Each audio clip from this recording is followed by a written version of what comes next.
Few creatures in Middle-earth were as foreboding as the mighty Troll, a crucial unit within the forces of evil. And yet, despite their fearsome reputation, there are many unanswered questions and mysteries surrounding the Troll race. Hello friends, it's Carl here, and in today's episode we're going to delve into the history and characteristics of the Trolls of Middle-earth. So Trolls first appeared in the twilight of the LOTR days, which is generally accepted to be towards the end of the First Age. In the world of Middle-earth, evil could not create life, it could only corrupt that which already existed, and so their origins at the hand of Morgoth, the first Dark Lord, is quite an interesting subject. One popular theory is that trolls were once Ents that Morgoth corrupted, since Treebeard says that trolls are only counterfeits, made by the enemy in the Great Darkness in mockery of Ents. However, I think this interpretation is wrong, as I understand it to mean that Ents merely served as an inspiration for the creation of trolls, an imitation so to speak. In one of Tolkien's letters, letter 153, he says, Treebeard does not say that the Dark Lord created trolls and orcs. He says he made them in counterfeit of certain creatures pre-existing. So if trolls were not corrupted Ents, where did they come from? Perhaps an answer to this lies in their weakness to sunlight, for trolls must take shelter before the first light of dawn, as Tolkien says that otherwise they would go back to the stuff of the mountains they are made of, back to stone. This would suggest that Morgoth somehow animated or corrupted some creature related to the mountains, or a part of the mountains themselves.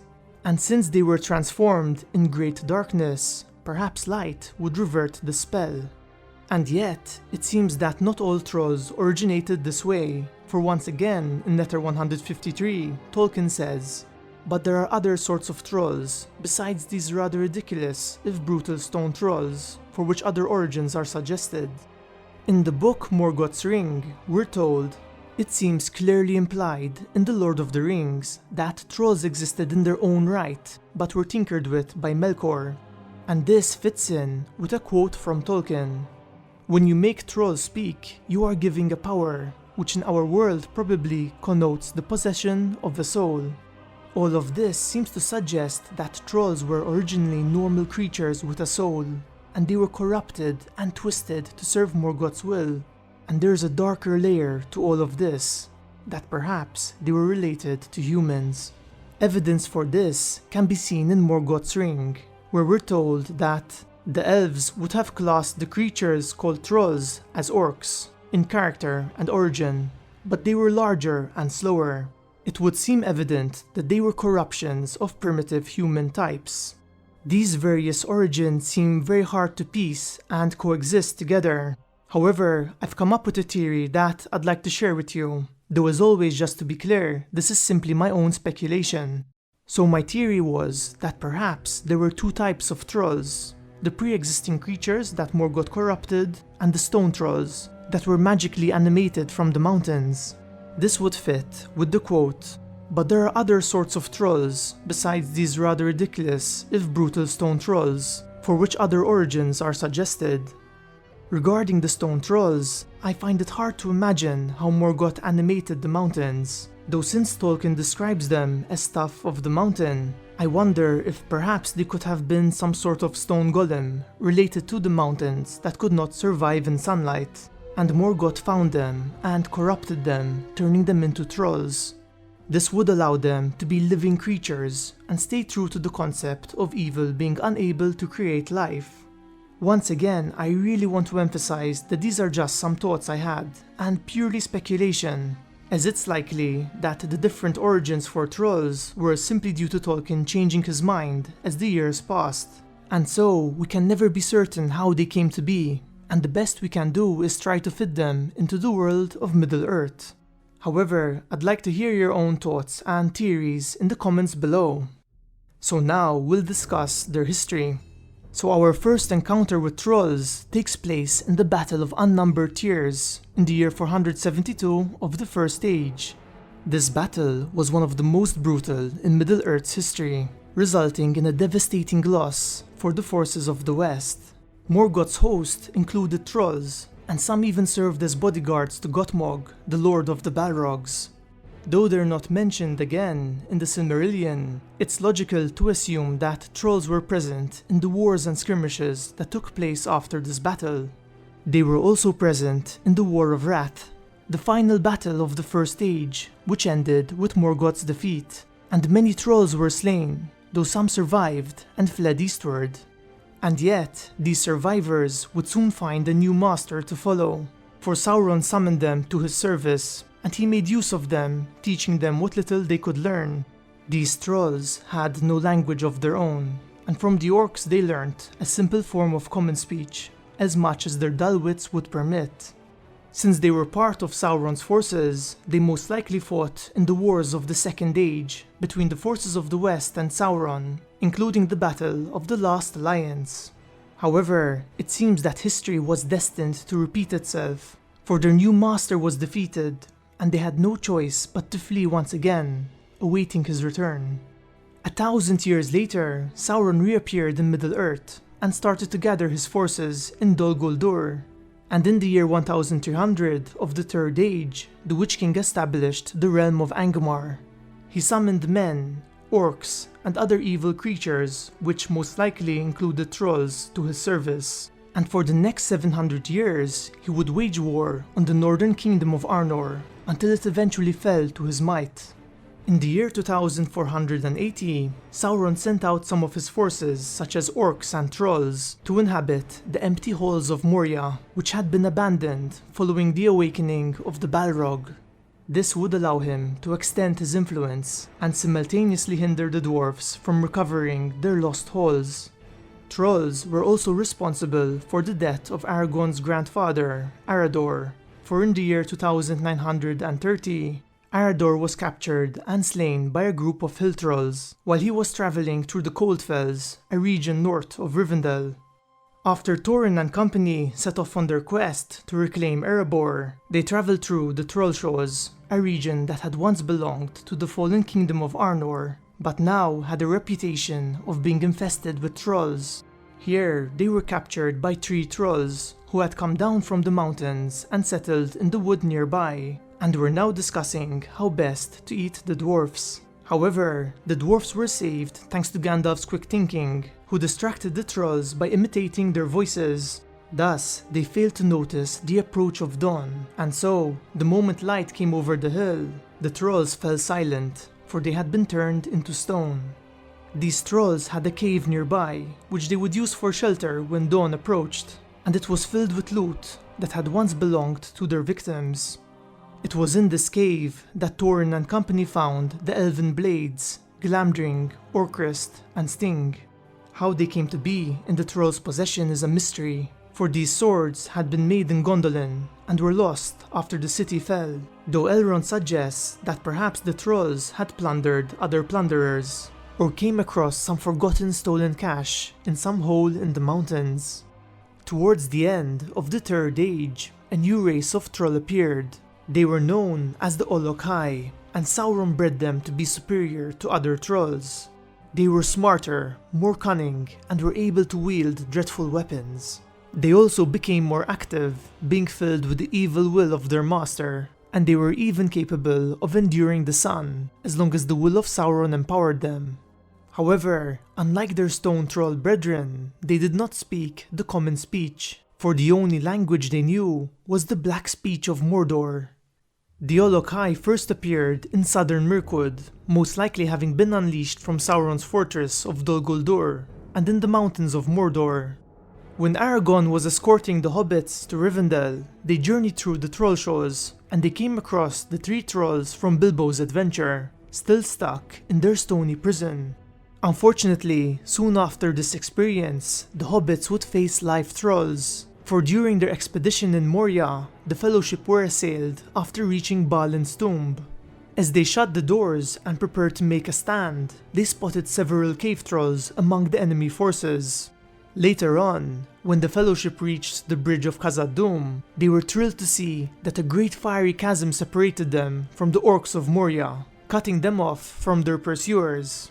Yet their joy would be short-lived, for two great trolls flung massive slabs of stone across the fissure to serve as gangways over the fire.